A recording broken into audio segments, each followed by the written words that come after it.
All right. Well, welcome. My name is Keith Gallinelli. I'm the Director of Admissions for the MBA for Executives program, and I'm joined here today by Rebecca Melville, who's our Director of Financial Aid and Admissions for the School of Management. And today's talk is going to be for our U.S. military personnel. We're going to be talking a little bit about the program as overall, and then we're going to have an opportunity for you to learn more from our financial aid department about the opportunities for financing your executive MBA.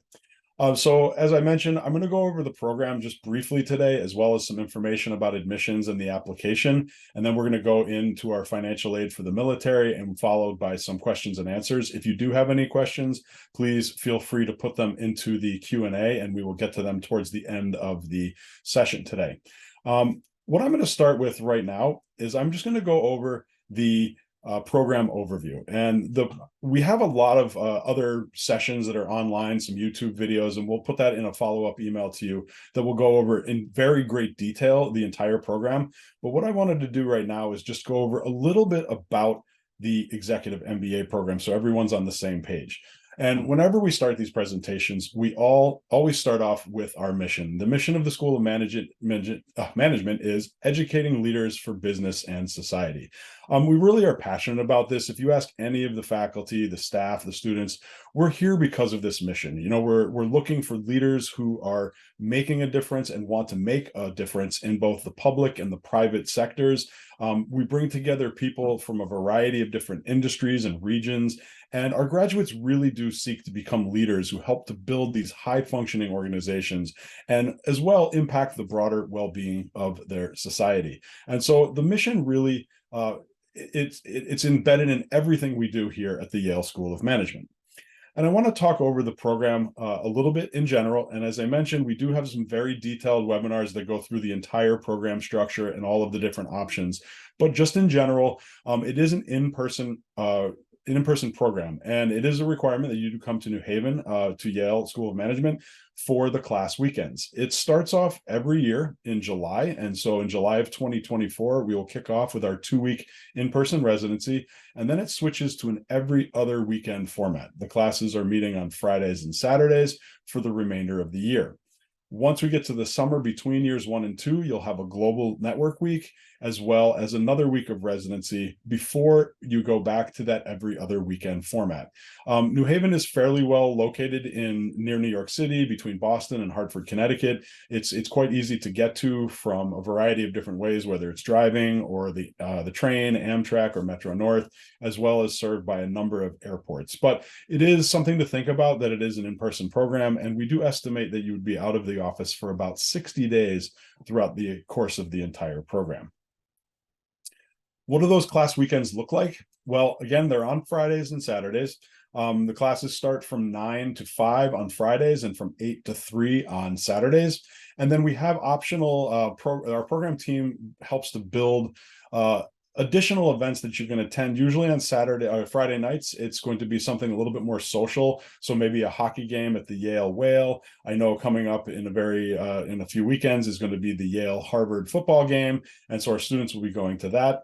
And then on Saturdays, there's also the opportunity to do an additional class. Usually we have professors from the larger Yale community come in and they'll do workshops. For example, there's a workshop from the Yale School of Drama with a professor from that department about executive voice and presence. So we do have very full class weekends for you when you're up here on campus. And the overview of the program is basically this. In year 1, the students will be taking the integrated core. The integrated core, unlike some, when you think of a business school program, sometimes people are thinking about taking classes in, for example, finance or accounting or marketing. The way we've organized our program is a bit different. We organize it around the integrated core. And what this is, these are stakeholder perspectives. So you might be taking a class in the customer or the competitor or sourcing and managing funds or the workforce. And so everything in that first year, it does include the functional areas, but it's really, really based on this the stakeholder perspective, because this is the way business is done. And so everything in year 1 is focused around this integrated core. As I mentioned, the Global Network Week comes in between years 1 and 2. Yale's the founding member of the Global Network for Advanced Management. It's a consortium of about 30 plus business schools around the world, and our students will have an opportunity to go abroad into one of the areas that they're interested in, as well as a geographic area, and they'll have an opportunity to go to classes in another country with students from all of these other business schools. So it's an opportunity for our students to build their global network. And then in year 2, this is where there is a bit of choice. There's some elective choices in our advanced management courses, as well as you can choose courses from one of our 3 areas of focus. So you can choose to specialize in either asset management, healthcare, or sustainability, or you can choose that you would like to not specialize and you'd like to take kind of a sampling of courses from across these different areas of focus. Many people may be interested in asset management or sustainability together, or healthcare and sustainability. So you have the opportunity to either specialize or to not specialize. Throughout the entire program, we have a colloquium speaker series. This is a speaker series of experts, our faculty directors. They draw upon their network of peers to have speakers come in that talk about a variety of industries, their job as leaders in these industries. And so you have an opportunity to, in a small environment, meet some of these leaders, as well as leadership development. The curriculum really is built around trying to help you advance your leadership goals so you can integrate them with your studies and the work that you're doing, because you're going to be working as well as going to school during the course of the program. A little bit about our class. This is kind of representative of a typical year. This is the class of 2025. So these are the students that came in this last July. The average years of experience is 14 years. That said, we definitely have people that have a bit more. The minimum required is 7 years of experience. For our military leaders, any time that you've spent in the military is included in this years of experience. So I know it does say sometimes on the website, post-bachelor's, 7 years of post-bachelor's experience, but your time in the military would count towards that overall number of years of experience. We do have people coming from multiple countries in the program. We strive every year towards gender parity. Last year, 44% of the class was women, average age of 36. And then last year, we had 10% of our class was members of the military and veterans. So very happy to see these people coming into our classes. I'm going to talk very, very briefly before I hand it over to Rebecca about the financial aid, about the admissions process. What you would do basically is submit your application by the round deadline. Again, all of the applications are going to the start in July of 2024. Once the admissions round closes, our admissions committee will go into review the applications. For those people we'd like to move forward with, we would invite you on to campus for an interview. Once the interviews are concluded, we'll have our final admissions review, and then we will release our final decisions. And so you can get a sense of the timeline that's involved with this. You can see round 1 is open right now. It will be closing on October 31st. Sorry, my slides just went backwards. October 31st. December 1st and 2nd will be the interview dates for round 1, and then we will release the decisions for round 1 in early to mid-December. You can see the other rounds as well for round 2 and round 3. Again, all of these rounds are going toward that same start in July of 2024. Application again is open right now, and I do not know why this keeps going backwards, but I will move forwards. We need your resume, 3 short essays, 2 letters of recommendation. One thing that is important is we do require an exam score. We do accept the executive assessment, the GMAT or the GRE. If you have scores from the last 5 years of any of these exams, they will still be valid. If not, and you haven't taken one, we'd strongly recommend the executive assessment. Finally, transcripts from any undergraduate or graduate work that you've done, and then an employer approval form. And so with that, I'm always happy. I will send in a follow-up email to this. If you have any questions, you can definitely reach out to myself or any of my team. But I'm going to turn it over to Rebecca and allow you to go, and I'll advance the slides for you. Just let me know when to go. All right. So here we go. Financial aid. All right. Thanks, Keith. So I wanted to spend a little bit of time today answering your questions, of course, but walking you through how our MBA students navigate financing their executive MBAs here at Yale SOM. As you know from your military experience, working with the VA can be challenging, in just that there are always hoops to jump through. So with that in mind, certainly I can tell you most of our executive MBA students attend here using the post 9/11 GI Bill, or are on active duty, but there are certainly others doing more unique things. I could tell you how we apply the benefits, how we work with you, information on the Yellow Ribbon program. But there are certain things today that I can't tell you, like next year's VA rates, for example. So a lot of the examples that I'm giving you today are going to be based on this year's rates, both for tuition and fees, as well as how the VA benefits are applied. And then I jokingly write when your checks will come, meaning your BAH, which is board and housing payments, and they are actually paid in arrears. And as soon as you're certified, those checks start coming in, but I don't have anything to do with actually sending the checks. So that's my sad joke. All right, Keith, can we go to the next slide, please?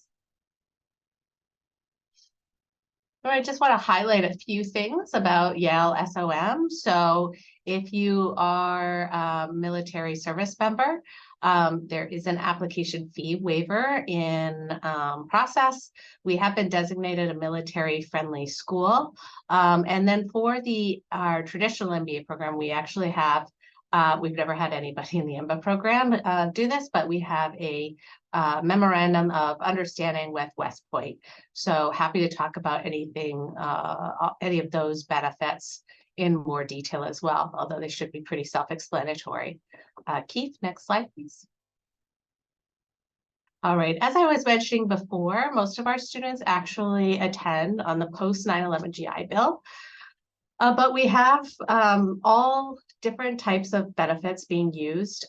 And even under that too, the branch specific active duty, as you know, as of August 1st, 2022, the Forever GI Bill came into place. So not only do we have people attending programs as active duty being paid by their military branch, we have Navy Fleet Scholars and GradSo, et cetera, in the MBA, and we've had them in the executive MBA program as well. If you are separated from the military with your DD 214, then you get the post 9/11 GI Bill. But if you are active duty, you are now under the Forever GI Bill eligible for Yellow Ribbon funding, which is a huge financial benefit that was added to our active duty military. So just want to highlight that as well. Because many of you have served some significant time in the U.S. military branches, there are always a couple of students who are receiving vocational rehab program. And in many cases, that can be even more generous to our students than even using the post 9/11 with Yellow Ribbon. So please do a little bit of research there as well. Let's forward it, please, Keith. All right, I do not determine your eligibility for funding. That's going to be determined by like one office in Buffalo, New York. And they seem to be quite on top of it in the last couple of years, which is great. That hasn't always been the case. But this is how they determine sort of your years of service. We'll go into it in more detail. I don't think this should be news for any of you. Some of you probably already have what's called your certificate of eligibility. Some of you are probably active duty. Some of you haven't even applied for it, but you can sort of ballpark what your benefit eligibility will be, and that's anywhere from 10%, or I think, sorry, 40% to 100%. And this is sort of how they bucket those. We'll talk about that again as well. We do have people who are separated from the military, have access to benefits, and even in the MBA program this year, we have somebody who has elected not to use their benefits, to pass them down to their dependents. So that's that third bucket there. And the benefits are always paid on this sort of, as I said, 40 to 100%. And what you'll see when we talk about the tuition benefit portion of the post 9/11 GI Bill, and again, that's really what we're going to be focusing on here, because that's what most people are eligible for. That's going to match what is essentially the University of Connecticut's rate, right? The most expensive public university, which is usually the flagship university of the state. So I'll walk you through that as well. Next slide, please, Keith. All right, this is my best, my highest to best sort of how eligibility is calculated by the VA. And again, it gets a little bit interesting. If Keith, can you just press it one time so I get my little cool star to come up? If you went to West Point or the Naval Academy in Annapolis, of course you have your service academy commitment that has to be served first before this eligibility starts kicking in. So that is where, you know, that's beyond my ability to calculate. That's where it gets really ticky-tacky into your actual employment records and service records with the VA. But the really important thing is for executive MBAs, some of you will be active duty, not sponsored by, but just active duty. So I want to make sure we cover that as well, as that is essentially considered 100% post 9/11 GI Bill eligible, with a couple of exceptions.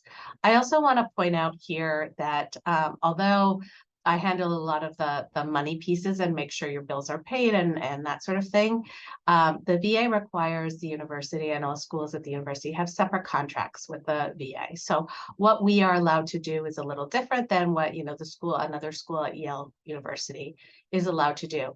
We do, however, have a central certifying official for the university and a central Veterans Affairs coordinator, and that's a brand new position for us this year.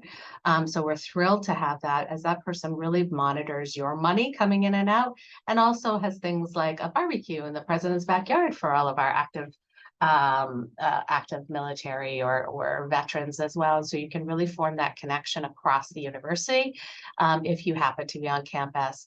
And she's also just a great resource if you think maybe you're going to be eligible for VOC rehab, but you're not quite sure how to sort of manage that. You know, she can be a great resource for that as well. And again, she helps all of the veterans from across the university. Next slide, please, Keith. All right. So a lot of questions I get for those of you who, again, I know that everybody's on different sort of knowledge levels. Some are just sort of investigating what their benefits are. Some where you have your certificate of eligibility, you know exactly what you're going to get. But just to confirm, Yellow Ribbon is one of those things that's going to be different across the university. We all have our own contracts with the VA, and I'm proud to say that Yale SOM has a very generous contract. So we have unlimited number of Yellow Ribbon spots. You will find it's in some MBA programs, they say like, oh, we have 15, right? And they're going to prioritize potentially their traditional MBA students. If you are eligible for the GI Bill, at 100%, you are automatically eligible for Yellow Ribbon here. There's no limit on how many people will take, and that's our contract with the VA. And there's no dollar limit on our match, our dollar-to-dollar match as well. So for executive MBAs, you get a much smaller Yellow Ribbon dollar amount, and I'll show you why in a bit, in our first year, and that increases in the second year. So again, you know, Yale at SOM, we're a full match school. We have unlimited number of seats. And then I said, if you're 100% eligible for the post 9/11 GI Bill, but again, as of August 2022, if you are currently active duty and you plan on being active duty, we've always had a, you know, substantial Navy presence and Coast Guard presence, then you are also eligible for the Yellow Ribbon. And let's be clear, it is a tuition and fees benefit as it is written as a benefit. Right, next slide, please, Keith.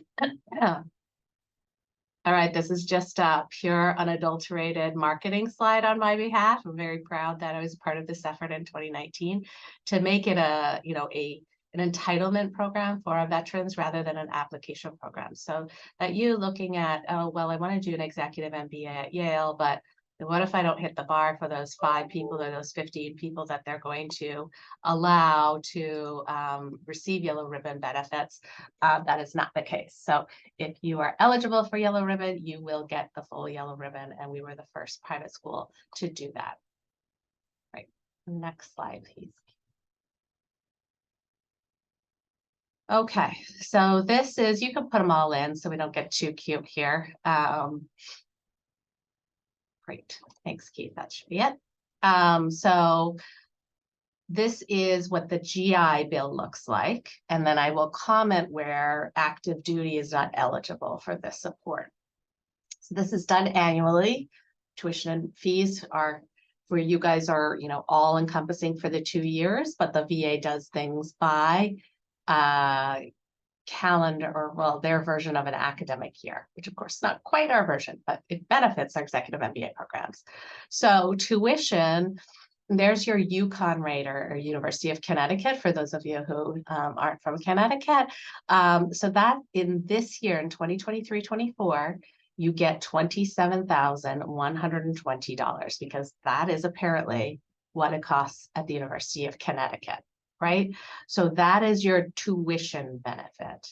Now, if you are active duty, you get that tuition benefit as well. Here's the fun fact for executive MBAs. Because you start the program in what the VA considers a different fiscal, academic, I don't know what they call them, years. You're starting in, what is it, July every year, June, July. You get that tuition benefit for that. So if you start in 2024, you'll get it for 2023-24. And then you get it again in the beginning of spring semester. So you will actually get in your first year over $54,000, right? Towards your tuition and fees, which is more than half of what your tuition and fees are just through tuition benefits. Okay, that's everybody will get that who gets 100%. Now, if you're not 100%, if you're 90% eligible, you get 90% of $27,120 per year. And again, the executive MBA program spans 3 VA years, as I like to call them. They count them differently in the military than we do here, and our MBAs are beneficiaries of that. Books as well. So it's at 100%, it's $1,000, and 90% is obviously $900, at 80%, $800. The tuition benefits come straight from the VA via wire payments to your student account. You will have a Yale student account and are subtracted from what you owe. The book benefit is actually sent directly to your bank account or hard copy check, or however the military decides and you decide to be paid. Now, the folks who are attending while on active duty do not get a book benefit. I'm not entirely sure why, but you don't, nor do you get the BAH, or the board and housing, because you're active duty. So the assumption is that you are living somewhere else and not in this zip code. So the BAH, though, if you're 100% eligible, you should get up to $2,778 a month for the time that you are in the MBA program. That's based on the E5 with dependence level, which I know makes sense to all of you. It doesn't quite make sense to me, but I know that that's dollar figure for 2023-2024. Now, again, the VA, it goes back and forth in terms of how they calculate the rate of pursuit. Historically, it has been sort of, if you will, for lack of a better expression, how long your butt is in a seat at that zip code, right? In the last couple of years, they've taken a much more liberal stance on that. So as long as you're enrolled full time, you get the 100% benefit if you're 100% eligible. Again, this is another benefit that active duty are not eligible for.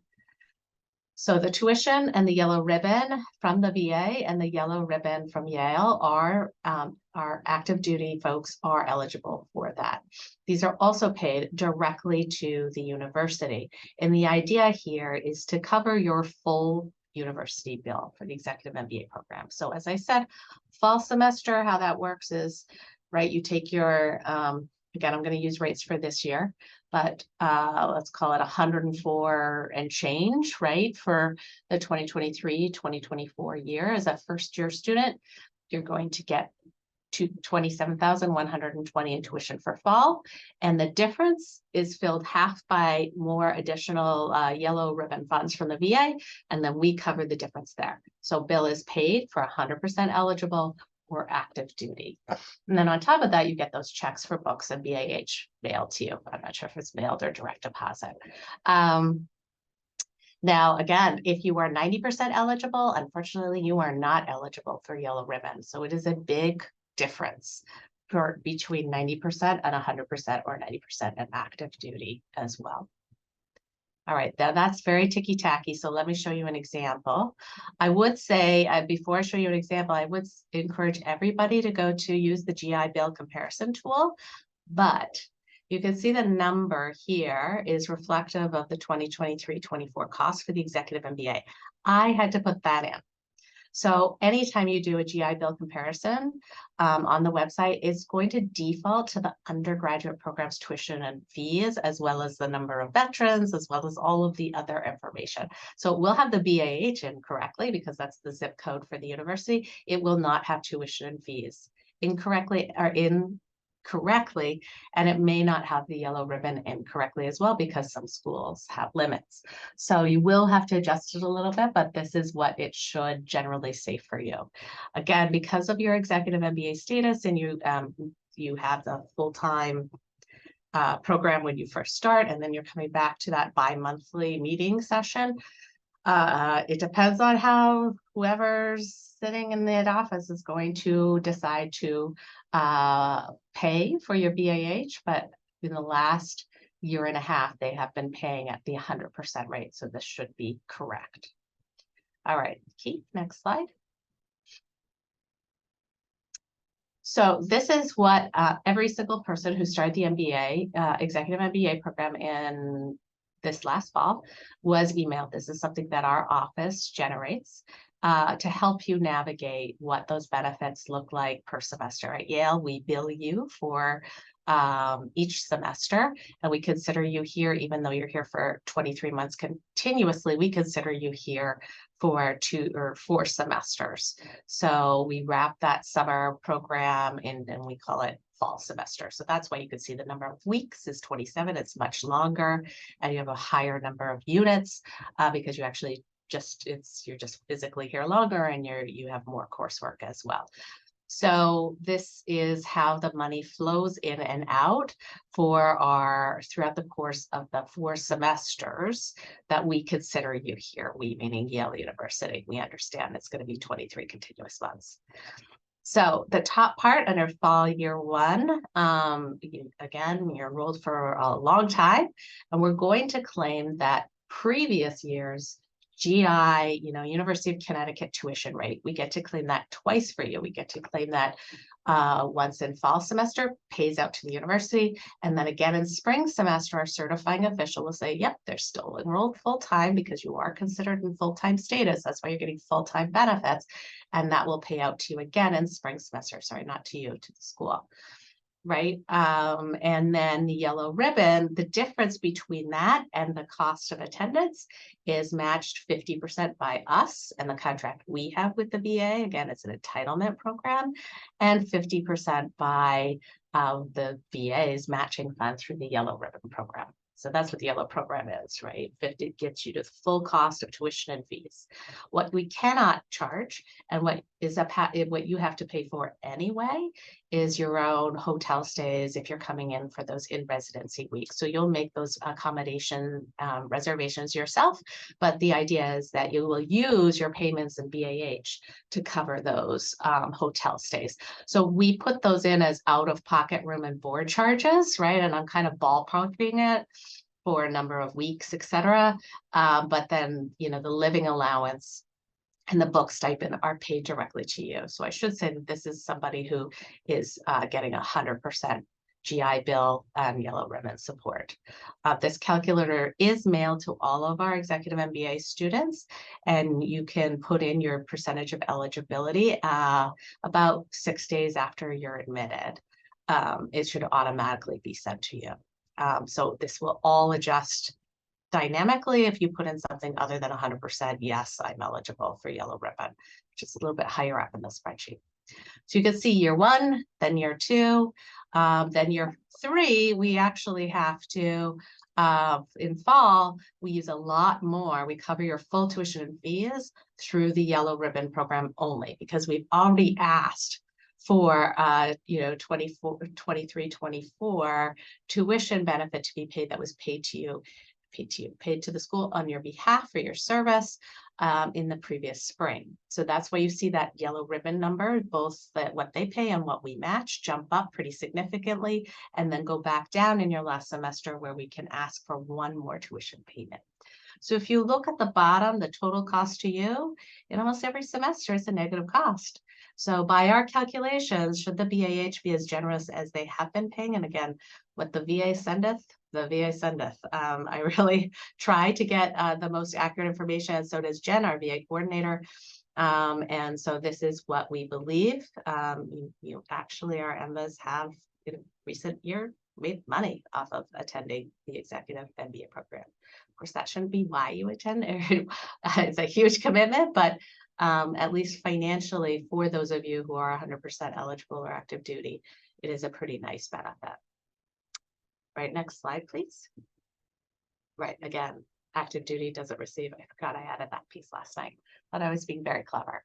So next steps. Again, please use the GI comparison, use it with a grain of salt, right? You're gonna have to go in, answer some basic questions, but you will likely have to update the tuition numbers and make sure that it's yellow ribbon is selected, etc. And that's not gonna be unique to Yale, that's gonna be unique to almost every non-state school. And even the state schools will have the wrong numbers in there, but it kind of doesn't matter because they're in a different situation. So I definitely recommend you do that for all of your schools, and then make sure that you apply via Vaughn app for your certificate of eligibility. You're going to need your, DD 214 and all of that good stuff. It's processed by one office, as I said, in Buffalo, New York. So make sure you give yourself enough time. And then you get your certificate of eligibility, which is under that third point there. And it'll look something like this, right? And this person, then we say, okay, well, we understand that you're a veteran, but because there are veterans who choose to keep their benefits for their dependents. So you have to go in and tell us, yes, I would like to use my benefits. Here's my certificate of eligibility. We can't do anything without that certificate of eligibility.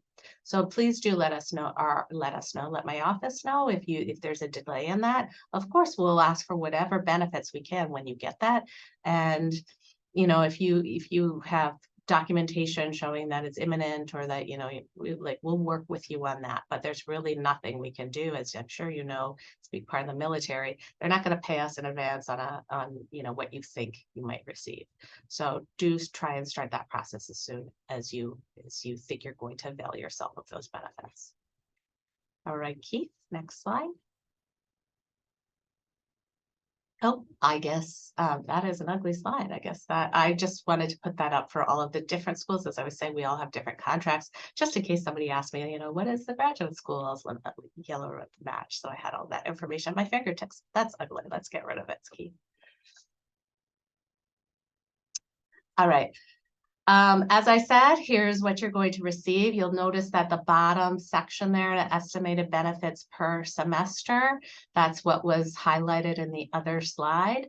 But the top pieces in red, that's where you go in and you will choose what your percentage of eligibility is, whether you're eligible. So those are all editable fields, and then it will update dynamically. Again, the tuition benefits and yellow ribbon match and yellow ribbon from our portion and the VA's portion can only cover the tuition and fees, and those are done annually. So it kind of is a little weird. A few things that are really weird for executive MBAs, right? Your bills are not due until August the 1st, but you're going to be here in late June, early July, or whatever it is in 2024, and so you'll be we'll make sure you get certified as long as we have your certificate of eligibility in time. But it's just a little bit of weird timing. Likewise, in spring semester, your bills come out in November, and they're due by December, and that makes no sense because your semester doesn't start till February. So your benefits flow in and out in an unusual pattern as well. But as soon as we have your certificate of eligibility, we work with our certifying official to make sure all of these numbers that you see on this will go in and be held as placeholders until we receive the funds from the VA. So it's not like August 1st, you know what, we don't have your tuition benefit, so now you owe us that missing $27,000. Nope, nope, nope. We're happy to wait for the VA. We know that they're good for it. So again, we will, as soon as you're admitted, within a week or so, I'll work with the admissions staff. This automatically gets sort of sent to you from our office, and you can update with your eligibility, and that will be dynamic. So you'll have a sense of exactly how much it'll cost you, how much you will make across the 4 semesters of enrollment. But along with the Forever GI Bill, and the Isaacson Row provisions in 2022, we have to constantly certify your enrollment. So it's a couple of times actually each semester. And so we just need to make sure you're, like if you're going to do any crazy things to your enrollment, you should really check in with our registrar or our office or our certifying official, the veterans coordinator, because we don't want you to fall out of status. And then, that's not a great situation. So just remember that, you were in the military, you know how ticky-tacky they could be. And so you're going to have to continue to sort of stay on top of things. This is sent to everybody at the start of the program, or actually before you enroll. All right, I guess that is where we conclude today's session. All right, and thanks everyone for attending, and hopefully we'll see you here on campus in the near future. Thank you for your service. Thank you for your service. Thank you.